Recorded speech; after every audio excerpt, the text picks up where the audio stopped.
আমরা যতটুকু জানি হয়তো এই আগামী জুনের যে বাজেট অধিবেশন হবে সেই বাজেট অধিবেশনে আমাদের পে স্কেলের জন্য বরাদ্দ থাকবে এবং হয়তো জুলাইয়ের 1 তারিখ থেকে আমাদের পে স্কেল বাস্তবায়ন হবে। তাহলে আমরা এই জুন মাসটা না দেখে, জুন মাসে যে বাজেটটা বরাদ্দ হয় কিনা সেটা না দেখে কোনো আন্দোলন কর্মসূচি ঘোষণা করা যাবে না।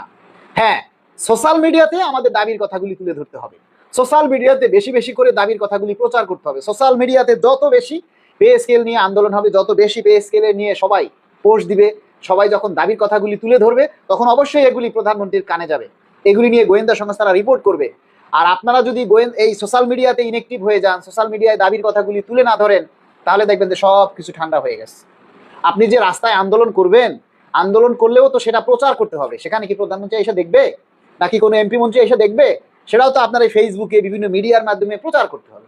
তো আপনারা যদি নিজের দায়িত্ব থেকে এই দাবির কথাগুলি প্রচার না করেন তাহলে তো কোনো আন্দোলন দিয়ে কাজ হবে না। সরকারের ভাব বুঝতে হবে, সরকারের মতিগতি বুঝতে হবে, সরকারের যে সরকার আসলে কোন মোটিভে চলতেছে সেগুলি আগে বুঝতে হবে। মাননীয় প্রধানমন্ত্রীর ভয়ে সচিবরা পর্যন্ত সকাল 9টায় গিয়ে অফিসে বসে থাকে, আর আপনি আর আমি কোন হাদারাম বা কোন নিদিরাম যে আমরা এখন এই মুহূর্তে আন্দোলনের ডাক দিব? এটার বুকে জিনিসগুলি তো বুঝতে হবে, তাই না? যে মাননীয় প্রধানমন্ত্রী প্রতিদিন 9টায় অফিসে গিয়ে থাকে এবং বন্ধের দিনও অফিস করে, এবং তার দেখা দেখি সচিবরা পর্যন্ত সচিবালয় গিয়ে 9টার আগে উপস্থিত হয়। আপনারা বিষয়গুলি কি বুঝতে পারতেছেন? হুট করে বলেন খালি আন্দোলন দেন, আন্দোলন দেন, মিডিয়ায় দাবির কথাগুলি প্রচার করতে পারেন না?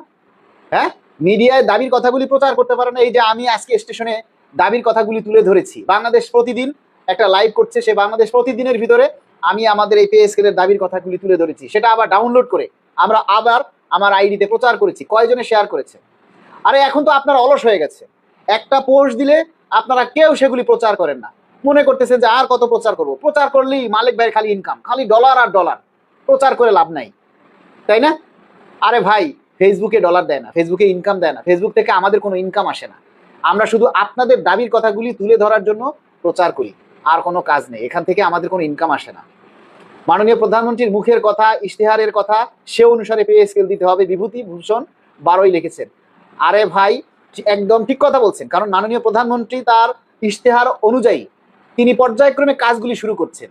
তো আমাদেরকে তো অন্তত 6টা মাস সরকারকে সময় দিতে হবে, তাই না? সময় দিতে হবে, সরকারকে সময় দিতে হবে।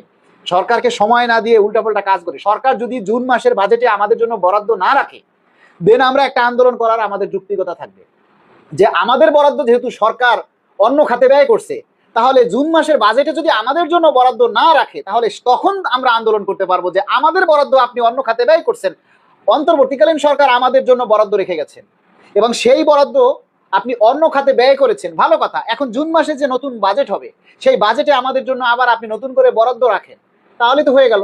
আর সে সময় যদি আমাদের জন্য বরাদ্দ না রাখে, দেন আমরা একটা আন্দোলন করলে সেটার যুক্তিকতা থাকবে যে না, এখন আমাদের আন্দোলন করার সুযোগ তৈরি হয়েছে, কেননা আমাদের বাজেট না রাখলে আমাদের আর পে স্কেল হবে না। একবারে ফুল অ্যান্ড ফাইনাল কথা। আগামী বাজেটে যদি বরাদ্দ না রাখে সরকার, তাহলে এবছরে আগামী অর্থ বছরে 26-27 অর্থ বছরেও তাহলে আর পে স্কেল হবে না। ঠিক আছে, এজন্য আমাদেরকে বাজেট পর্যন্ত, জুনের বাজেট পর্যন্ত অপেক্ষা করতেই হবে, এর আগে কোনো আন্দোলন কর্মসূচি দেওয়া যাবে না। হ্যাঁ, কর্মসূচি হচ্ছে ঈদের পরে, এটাই প্রতিটা জেলা, উপজেলায়, বিভাগীয় শহরে আপনারা যারা আমাদের